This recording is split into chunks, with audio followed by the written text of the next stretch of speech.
Hello everyone, welcome to your channel.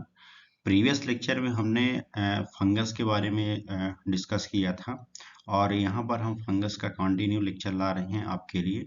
तो previous lecture में हमने लेबोरेटरी डायग्नोसिस बताया था फंगस में, और लेबोरेटरी डायग्नोसिस में हमने एक्सप्लेन किया था स्टेनिंग के बारे में। ठीक है, तो आज जो लेक्चर इसी के रिगार्डिंग में लेकर आया हूँ, that is diagnosis of the fungi in fungus है। ठीक ना, मतलब कि यहाँ पर हम जो डायग्नोसिस कर रहे हैं फंगस को, दैट इज कल्चरिंग। ठीक है ना, मतलब कि कल्चर का यूज करके, एक कल्चरिंग की प्रोसेस करके हम फंगस की डायग्नोसिस कर रहे हैं। बट यहाँ पर कल का थोड़ी सी प्रीवियस लेक्चर को भी रिवीजन करेंगे, तो आप बने रहिए क्लास में। ठीक है, और चलिए स्टार्ट करते हैं, देखते हैं। सबसे पहले यहाँ पर हम क्या इसका की पॉइंट देख लेते हैं कि इसमें हम पढ़ना क्या क्या है। क्लियर, पहले हम देखेंगे डायरेक्ट माइक्रोस्कोपी। कल भी देखे थे डायरेक्ट माइक्रोस्कोपी हो, बट आज थोड़ी सी रिवीजन करेंगे काफी डीप में। सेकंड हम देखेंगे fungal of the culture. Culture जो होता है फंगस की किस तरीके से किया जाता है, कितने टाइप्स का जो होता है कल्चर यूज किया जाता है फंगस के रिगार्डिंग में। ठीक है ना, नेक्स्ट यहाँ पर देखेंगे serological test for the fungus. Next skin test देखेंगे फंगस के लिए, और अदर और एडवांस में जो होता है मॉलिक्यूलर टेक्निक जो अप्लाई की जाती है, पीसीआर। तो इन सभी को भी डिटेल्स में देखेंगे। क्लियर, तो चलिए वन बाय वन करके एक्सप्लेन करते हैं। यहाँ पर सबसे पहले हम यहाँ पर देखेंगे डायरेक्ट माइक्रोस्कोपी। ठीक ना, डायरेक्ट माइक्रोस्कोपी या डायरेक्ट एग्जामिनेशन। प्रीवियस लेक्चर में हमने इसके बारे में डिस्कस किया था। एक्चुअल में आपके पास जो स्पेसिमेन आता है, ठीक ना, हमने कल स्पेसिमेन के बारे में देखा था। ठीक है, आप सीक्वेंस में क्लास देखते हुए चलिए, तब आपको अच्छे से समझ में आएगा। तो डायरेक्ट एग्जामिनेशन में देखेंगे पहले कि very decisive in the diagnosis fungal of the infection. Decisive का मतलब क्या होता है कि काफी डिफिकल्ट होता है फंगस को डायग्नोस करना। ठीक है, तो सबसे पहले यहाँ पर बेड माउंट प्रिपरेशन किया जाता है, जिसमें से दो मेथड अप्लाई होती है इसमें, स्लाइड एंड ट्यूब। ठीक ना, स्लाइड और ट्यूब, और स्लाइड और ट्यूब के दोनों को कंपेयर की बात करेंगे तो ट्यूब जो मेथड होती है इसके लिए रिलायबल होती है। क्लियर, इसमें हम 10 to 20% जो होता है केस माउंट यूज किया जाता है फॉर 5 to 20 मिनट से। ठीक ना, कहने का मतलब ये है कि आप जैसे बस स्पेसिमेन आया और स्पेसिमेन के साथ आप केएच माउंट को दोनों को मिक्स करेंगे, और मिक्स कर ये 5 से जो होता है 20 मिनट के लिए आप छोड़ देंगे।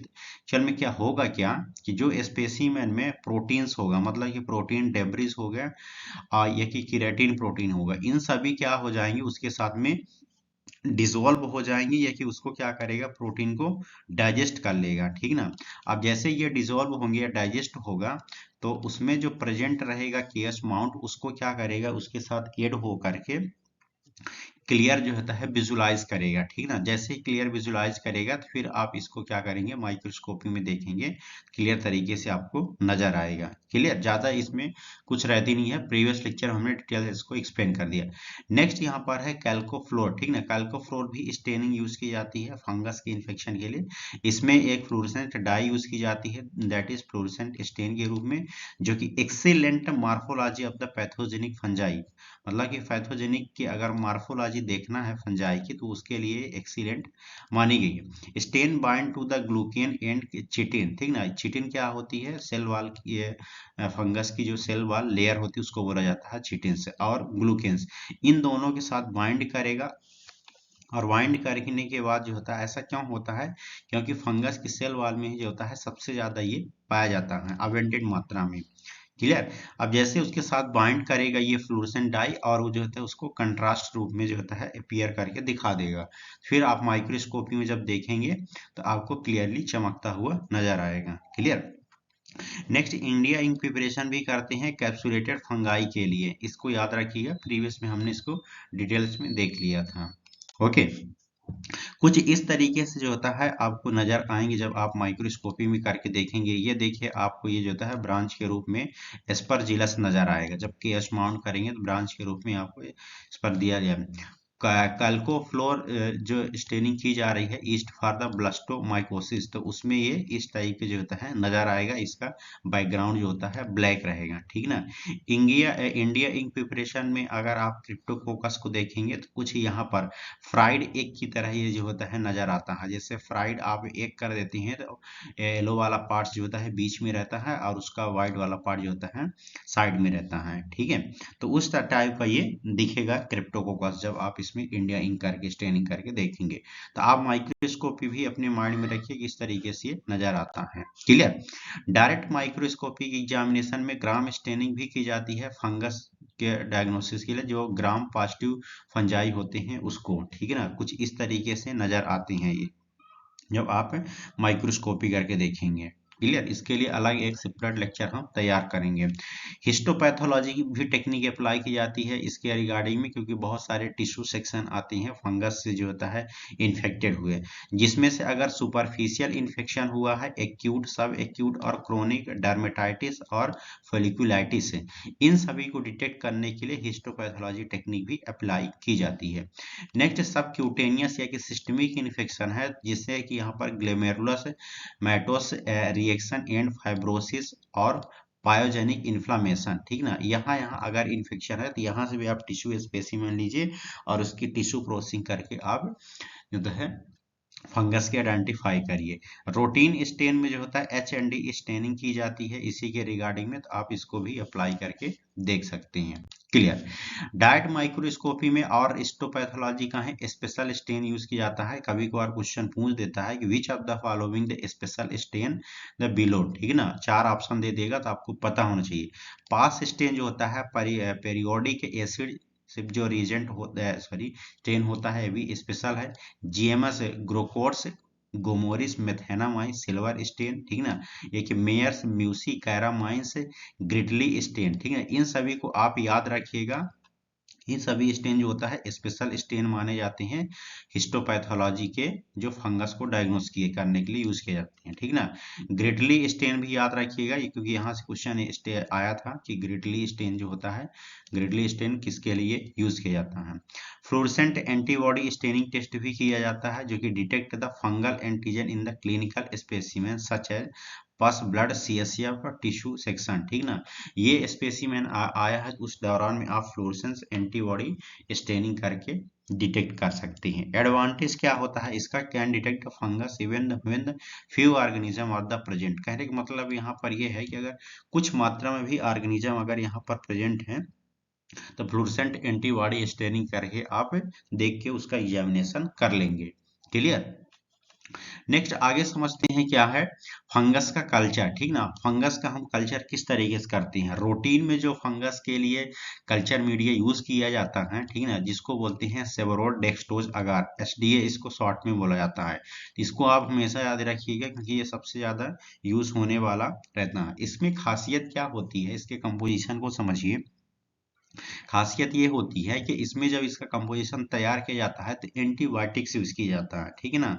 तो एंटीबायोटिक्स जिसमें से जेंटामाइसिन, क्लोरामफेनिकोल, ठीक ना, और साइक्लोहेक्सिडिन, ये सभी क्या होती हैं, जितने भी हैं एंटीबायोटिक जो अदर ऑर्गेनिज्म होंगे, ठीक है ना, जो अदर ऑर्गेनिज्म होंगे उसको क्या कर देता है, इनहिबिट कर देता है। जैसे यहाँ पर बता रहा है कि cycloheximide is not used when the Cryptococcus Aspergillus और पेनिसिलिन द सस्पेक्टेड। मतलब कहने की यहाँ पर ये है कि क्रिप्टोकोकस एस्परजिलस और पेनिसिलिनियम, ठीक ना, ये पेनिसिलिनियम जो होता है फंगस का नाम है। तो अगर इनसे पेशेंट अगर सस्पेक्टेड है, ग्रसित है, तो उस दौरान में आप अगर SDA अगर लगाकर कल्चर मीडिया कर रहे हैं तो इनको क्या कर देगा, इनहिबिट कर देगा, और जो अदर वाले होंगे उसको ग्रो करेगा। ये इसका जो होता है एक खासियत रहती है, ठीक है ना। जिसमें से जो होता है 2% जो होता है डेक्सटोज, और ये सभी एंटीबॉडी यूज करके तैयार किया जाता है। इस चीज को याद रखिए, सिर्फ आप अपने माइंड में इसको रखिए क्योंकि यहाँ से भी क्वेश्चन जनरेट होते हैं। कुछ सेलेक्टिव मीडिया भी यूज किया जाता है फंगस के कल्चर के लिए, जिसमें फर्स्ट होता है कॉर्न मील अगार, जिसको हम CMA बोलते हैं, ठीक है ना। ये यूज किया जाता है स्पोरुलेशन, क्लेंडोस्पोर्स फॉर्मेशन, ठीक ना, इन फंगस के लिए यूज किया जाता है नेक्स्ट है यहाँ पर वर्ड सीड अगार। वर्ड सीड अगार जो होता है क्रिप्टोकोकस नियोफॉर्मेंस, ठीक है ना, जो होता है उसके लिए यूज किया जाता है। और जब इसको आप ग्रो करके देखेंगे तो ये ब्राउन कलर के जो होता है कॉलोनीज क्रिप्टोकोकस की नजर आएगी, ठीक है ना। अभी सिर्फ आप इतना समझिए, इनको फिर हम अलग अलग डिटेल्स में भी समझेंगे। एक और यूज किया जाता है जिसको बोलते हैं ब्रेन हार्ट इन्फ्यूजन, PHI अगार यूज किया जाता है। ये डायमार्फिक और अदर जो फस्टिडियस फंजाई होते हैं उसके लिए यूज किया जाता है, जो BHI होता है, ब्रेन हार्ट इन्फ्यूजन, ठीक है। नेक्स्ट यहाँ पर देखिए, इसकी माइक्रोस्कोपी में ये कॉर्न मील अगार है, ठीक ना, ये इस तरीके से आपको नजर आता है कॉर्न मील अगार। जब फिर इसको आप माइक्रोस्कोपी में करके देखेंगे, ठीक है ना, तो ये आपको कुछ इस तरीके से जो होता है फंगस नजर आएंगे, ठीक ना, ब्रांचिंग के रूप में नजर आएगी। और ये जो ओवल टाइप के नजर आ रहे हैं, ये जो होती है ईस्ट बड होती हैं, ठीक ना, जिसको हम ईस्ट बडिंग भी बोलते हैं। वट से सीड अगार में जब आप ग्रो करके देखेंगे तो कुछ इस तरीके से ये नजर आएंगे, ब्राउन कलर के, जो अभी हमने बताया कि ब्राउन कलर का फॉर्मेशन करता है, क्लियर। नेक्स्ट फंगस के लिए जो यहाँ पर इंपॉर्टेंट पॉइंट बताया गया है कि जब आप फंगस की कल्चरिंग कर रहे हैं तो आपके पास जैसे सैंपल आया उसको इनोकुलेट करिए और इंक्यूबेट कर दीजिए, ठीक ना।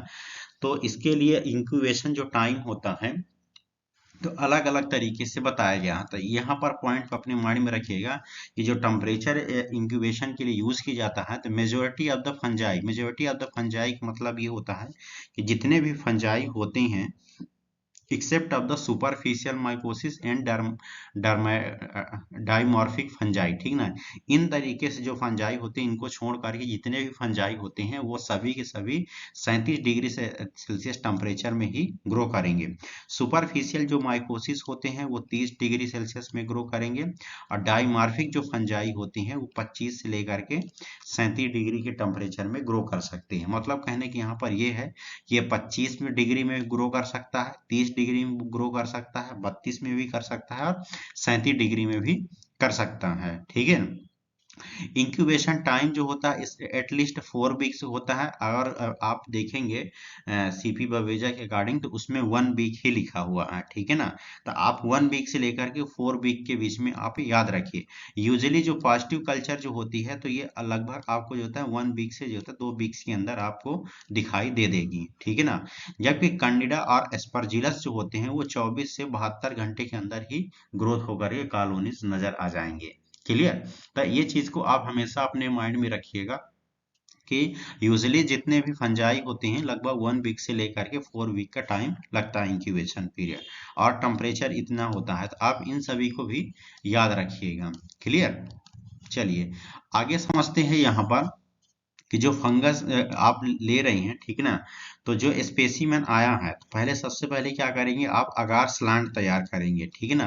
अगार स्लांट तैयार करेंगे जो कि सेफ होना चाहिए, रिक्वायर लेस स्पेस होना चाहिए, more resistant to the drying during the prolong incubation, लंबे समय तक आप रख रहे हैं तो ड्राइंग होने से रजिस्ट हो। Blood culture should be the inoculated in the biphasic blood culture bottle, ठीक ना। बाइफेजिक ब्लड कल्चर बॉटल ये अलग तरीके से होता है। तो अगर आप ब्लड कल्चरिंग कर रहे हैं फंगस के रिगार्डिंग में तो बाइफेजिक ब्लड कल्चर आप बॉटल का यूज करेंगे, ठीक है। चलिए इंटरप्रिटेशन समझ लेते हैं कि इसमें होता क्या है, ठीक है। देखिए कल्चरिंग के लिए करने के लिए कोई कुछ ज्यादा नहीं रहता है, आपके पास स्पेसिमेन आया उसको इनोकुलेट करिए, देन इंक्यूबेट करिए। ओवरनाइट के बाद ये कि 1 वीक के बाद जैसे ग्रोथ आ जाएगी तो आप रिपोर्टिंग करके आप दे सकते हैं, ठीक है ना। उसमें आपको मॉर्फोलॉजी कैसी नजर आनी चाहिए वो चीज को भी आगे हम समझेंगे, ठीक ना।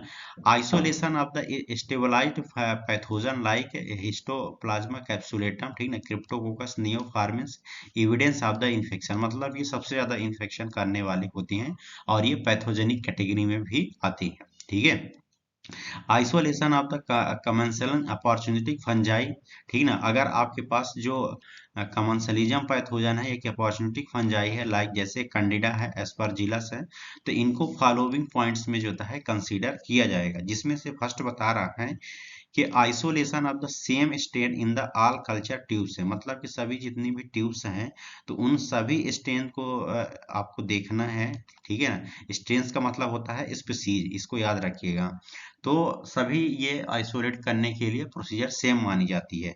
Repeated the isolation of the same strains in the multiple specimen, आपके पास मल्टीपल स्पेसिमेन है तो उसमें आप रिपीट भी कर सकती हैं, ठीक है। Isolation of the same strain from the different site of the immune status है, कहने का मतलब ये है कि ऑल कल्चर ट्यूब से भी कर सकते हैं, मल्टीपल स्पेसिमेन उससे भी कर सकते हैं, या कि अलग अलग साइड में अगर इन्फेक्शन हुआ है तो उससे भी आप कर सकते हैं, और साथ में इसका सीरोलॉजिकल एविडेंस भी देख सकते हैं। क्लियर। नेक्स्ट आइडेंटिफिकेशन समझेंगे कि फंगस का आइडेंटिफिकेशन आप जब करेंगे तो ज़्यादातर इसमें आपको कॉलोनीज जो इसकी मार्फोलॉजी नज़र आएगी, कलर के फॉर्म में रहती है, टेक्सचर रहती है, टेक्सटाइल रहती है, और पिगमेंट रहती है। पिगमेंटेशन क्यों रहती है? क्योंकि जो आप सॉल्यूशन यूज कर रहे हैं और जो फंगस है तो कहीं ना कहीं अपना एक कलर शो करता है। आप यहाँ पर देखिए कुछ इस तरीके से ये जो होता है नजर आ रहा है, और ये जो होता है आपको जो होता है ब्राउनिश कलर का है नजर आ रहा है, ठीक है। तो कुछ इस तरीके से इसमें रहता है। आगे पॉइंट समझिए कि आइडेंटिफिकेशन फंगस में कि अंडर द माइक्रोस्कोप में जब आप देखेंगे तो इसके लिए सबसे मोस्ट इंपॉर्टेंट जो स्टेन यूज किया जाता है तो LPCV, कल इसको हमने डिटेल्स में देखा था। अगर आप प्रीवियस लेक्चर नहीं देखे हैं तो प्लीज उसको जरूर लेक्चर देखिए, तभी आपको और डिटेल्स में समझ में आएगा। क्लियर। तो आप जितने भी कल्चर यूज कर रहे हैं और कल्चर करने के बाद आप जो कॉलोनीज ग्रो हुई हैं तो उसकी आप स्लाइड में ले करके उसकी स्मीयर प्रिपेयर करके जो स्टेनिंग करेंगे that is the LPCV stain, ठीक है ना। आप lactophenol cotton blue staining use करिए, इसमें आपको क्लियर तरीके से फंगस की आइडेंटिफिकेशन नजर आती है। क्लियर। कल भी इसके कंपोजिशन को हमने जिक्र किया था, आज भी आपको बता दी क्योंकि आप लोग भूलते बहुत जल्दी हैं, ठीक है। लैक्टिक एसिड जो होता है ये इसमें यूज किया जाता है, सेकंड है फिनॉल, और थर्ड यहाँ पर ग्लिसरॉल है, और फोर है कॉटन ब्लू, ठीक ना। इसके नाम पर ही पूरा रखा हुआ है तो आप इसको याद करिए। एल फार होता है लैक्टिक एसिड, पी फार होता है फिनॉल क्रिस्टल, ठीक ना, और यहाँ पर एडिशनल के रूप में एक ग्लिसरॉल है, और सी फार होता है कॉटन ब्लू, और बी फार होता है ब्लू, ठीक है ना। आप वो वाला कॉटन मत समझिए, यहाँ पर कॉटन ब्लू जो होता है स्टेनिंग का नाम है। क्लियर। इलेक्ट्रिक एसिड जो होता है ये प्रिजर्व करता है फंगस के स्ट्रक्चर और मार्फोलॉजी को। फिनॉल क्रिस्टल जो होता है kill the any live organism, जो अदर आपके लाइव ऑर्गेनिज्म अगर होंगे तो उसको किल करेगा। क्यों? क्योंकि अगर आपके पास मिक्स स्पेसिमेन आया हुआ होगा, बहुत सारे माइक्रोऑर्गेनिज्म इन्फेक्शन हुआ है, तो अदर तरीके से जो ऑर्गेनिज्म होंगे तो उसको किल कर देगा। ग्लिसरॉल जो होता है प्रिवेंट करता है ड्राई, मतलब कि जो स्लाइड वगैरह है तो वो ड्राई होने से उसको प्रिवेंट करता है। और कॉटन ब्लू जो होता है वो स्टेन करने का काम करता है फंगस के स्ट्रक्चर और मॉर्फोलॉजी को। क्लियर। कुछ इस तरीके से ये नजर आएगा। आगे समझिए फंगस का आइडेंटिफिकेशन स्पेशल कल्चर टेक्निक के अकॉर्डिंग में।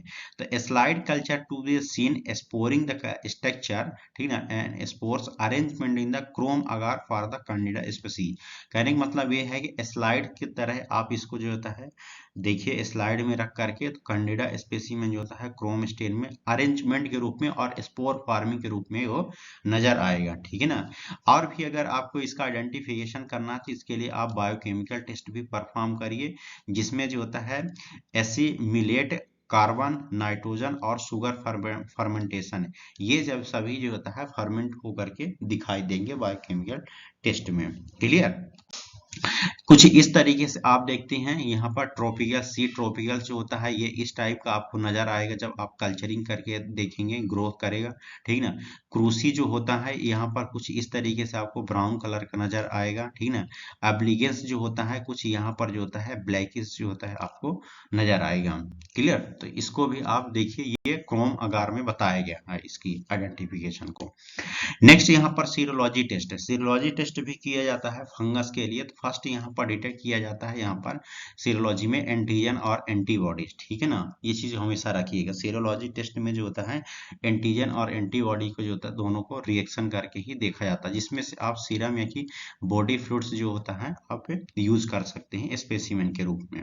क्लियर। अब बॉडी फ्लूइड में कोई भी फ्लूइड्स हो सकता है, जैसे यहाँ पर CSF होता है, साइनोवियल फ्लूइड होता है, ठीक ना, एसाइटिक फ्लूइड होता है, जितने भी टाइप्स के बॉडी में फ्लूइड प्रेजेंट है सभी का आप यूज कर सकते हैं। एंटीबॉडीज डिटेक्शन के लिए diagnosis of the systemic and subcutaneous mycosis, मतलब कि सिस्टमिक और सबक्यूटेनियस माइकोसिस दोनों को आप डायग्नोस करके उसके एंटीबॉडीज को पता कर सकते हैं। Assess the prognosis of the disease, assess the prognosis of the disease का मतलब ये होता है कि जैसे आप कोई डिजीज फंगस को आप आज डायग्नोस करे हैं, देन इसके बाद 1 वीक 2 वीक्स 1 मंथ बाद फिर से उसको आप दोबारा रिपीट करके जो होता है डिटेक्ट करिए उसके एंटीबॉडी को, और पता करिए कि कितना क्योर हुई है, कितना प्रोग्रेस हुआ है उससे रिगार्डिंग में ट्रीटमेंट लेने के बाद, ठीक है। तो antibody detection, assess the response to the treatment, ठीक ना, ट्रीटमेंट का भी रिस्पॉन्स आप जो होता है एंटीबॉडीज को डिटेक्ट कर से पता कर सकती हैं, ठीक है। एंटीजन के रूप में जो होता है early stage of the infection, ठीक ना, अर्ली स्टेज अगर रहेगा फंगस का इन्फेक्शन तो एंटीजन उसमें जो होता है प्रेजेंट रहेगा तो उससे डिटेक्ट कर सकते हैं। In the patient with the impair immunity, ठीक ना, अगर पेशेंट की जो होता है इम्यूनिटी फॉल हो रही है उससे भी आप पता लगा सकती हैं। और अब तो मार्केट में जो होता है सबसे ज्यादा जो होता है रैपिड टेस्ट अवेलेबल होती हैं, जो कि लेटेक्स पार्टिकल्स एग्लूटिनेशन होती हैं फॉर द क्रिप्टोकोकेसिस, कैंडिडियासिस, एस्परजिलोसिस, ठीक है ना, ये सभी बीमारी के लिए जो होता है लेटेक्स एग्लूटिनेशन आप कर सकती हैं, ठीक है। इम्यूनोहिस्टोकेमिस्ट्री भी इसी के रिगार्डिंग की जाती है, जिसमें से application of the fluorochromes in the effective for the localisation of the fungal elements है। कहने का मतलब यहाँ पर ये होता है कि अगर यहाँ पर लोकलाइजेशन इन्फेक्शन हुआ है फंगस का, ठीक है ना, तो आप उसमें क्या करिए कि उसकी हिस्टोकेमिस्ट्री करिए, इम्यूनोहिस्टोकेमिस्ट्री, और उससे आप डिटेक्ट करके देखिए, क्लियर। नेक्स्ट सीरोलॉजिकल टेस्ट के अकॉर्डिंग में जो होता है मेडिकल माइकोलॉजी के अंतर्गत रखा गया है एग्लूटिनेशन टेस्ट है, ठीक ना। आप एग्लूटिनेशन टेस्ट भी कर सकते हैं सीरोलॉजी, जिसमें से होल सेल एग्लूटिनेशन किया जाता है, ठीक ना, लेटेक्स पार्टिकल्स एग्लूटिनेशन टेस्ट है, और पैसिव हीम एग्लूटिनेशन टेस्ट है। ये नाम ये जरूर याद रखिए क्योंकि यहाँ से क्वेश्चन पूछ देता है कि होलसेल एग्लूटिनेशन टेस्ट जो होता है किसके लिए यूज किया जाता है। इम्यूनो डिफ्यूजन टेस्ट भी यूज किया जाता है, जो कि मोस्ट कॉमनली और वाइडली टेस्ट होता है सीरोलॉजिकल के रिगार्डिंग में, ठीक है ना।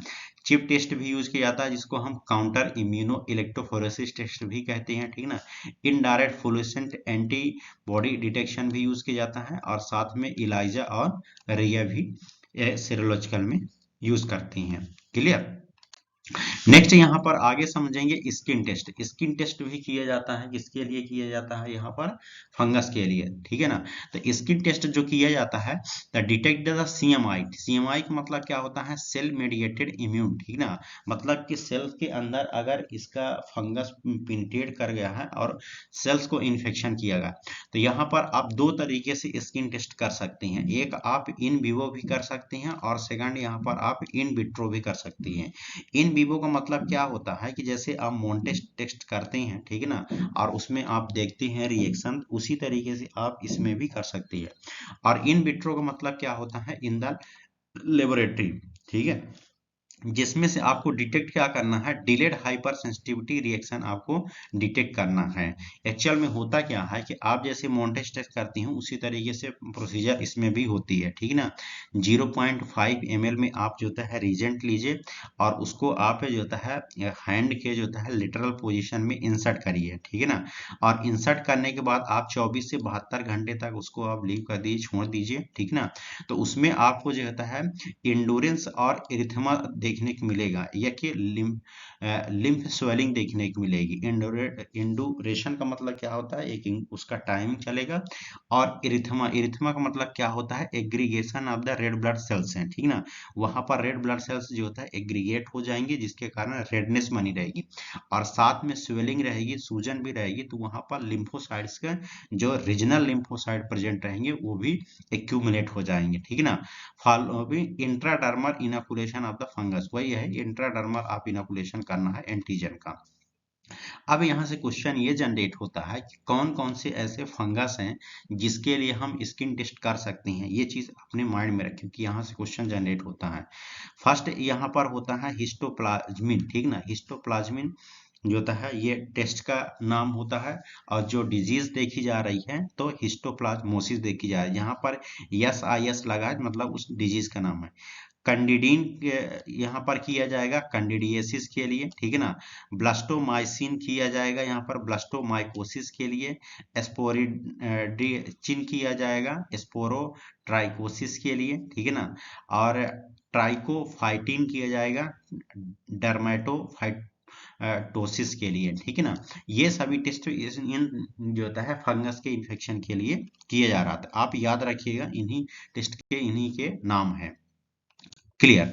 आगे समझते हैं यहाँ पर इन विट्रो टेस्ट है, ठीक है। इन विट्रो टेस्ट अभी तो हम जितने देखे तो वो सभी इन विवो होते हैं, ठीक है। अभी इन विट्रो में क्या होता है कि माइक्रोफेज माइग्रेशन द इनहिबिशन, कहने का मतलब यहाँ पर ये है कि आप लेबोरेटरी में स्पेसिमेन आया, ठीक है ना, स्पेसिमेन आया और आप उसको जो होता है लेबोरेटरी में जब परफॉर्म करेंगे तो जो माइक्रोफेज सेल्स होगी ये ज़्यादातर आप इलेक्ट्रोफोरेसिस की कंडीशन में करेंगे, इलेक्ट्रोफोरेसिस टेक्निक अप्लाई करके, ठीक है ना। तो यहाँ पर माइक्रोफेजेस सबसे ज्यादा इन्फेक्टेड देखने की मिलेगी। और साथ में blast formation of the sensitised lymphocyte. Sensitised lymphocyte का मतलब क्या है कि पहले से ही लिम्फोसाइट जो होता है स्पेसिफिक पैथोजन के एंटीबॉडी से एंटीजन से क्या है वो ग्रसित है, मतलब उसमें स्पेसिफिक फंगल का एंटीजन जो होता है प्रेजेंट है, ठीक ना, उसी को बोला जाता है सेंसिटाइज्ड लिम्फोसाइट्स है। क्लियर। नेक्स्ट यहाँ पर समझेंगे अदर टेक्निक जो एडवांस टेक्निक यूज की जाती है फंगस को डिटेक्ट करने के लिए, जिसमें से फर्स्ट है PCR पॉलीमरेज चेन रिएक्शन, ये भी आप कर सकते हैं। सेकंड में RFLP, ठीक है। RFLP जो होती है रिस्ट्रिक्शंस फ्रेगमेंट लेंथ पॉलीमॉर्फिज्म, ठीक ना। ये भी टेस्ट आप याद रखिएगा क्योंकि फंगस के लिए यूज किया जाता है। प्रोटीन इलेक्ट्रोफोरेसिस कर सकते हैं, न्यूक्लिक एसिड फोरोसिस ये की प्रोब कर सकते हैं, सीरोटाइपिंग टेस्ट कर सकते हैं और कार्योटाइपिंग टेस्ट कर सकते हैं। ये सभी टेस्ट किसके लिए यूज किया जा रहा है, फंगस के लिए एडवांस टेक्निक अप्लाई करके, ये कि मॉलिक्यूलर टेक्निक अप्लाई करके, ठीक है। तो it was all about diagnosis of the fungus in culture media used, ठीक ना। कल्चर मीडिया यूज करिए किस तरीके से आप कर रहे हैं। लोड्स ऑफ द टेक्निक हमने यहाँ पर एक्सप्लेन किया है, आप 2 बार 3 बार लेक्चर को देखिए, ठीक है, तब आपको समझ में आएगा। नोट्स तैयार करिए। Okay, thank you so much. Okay.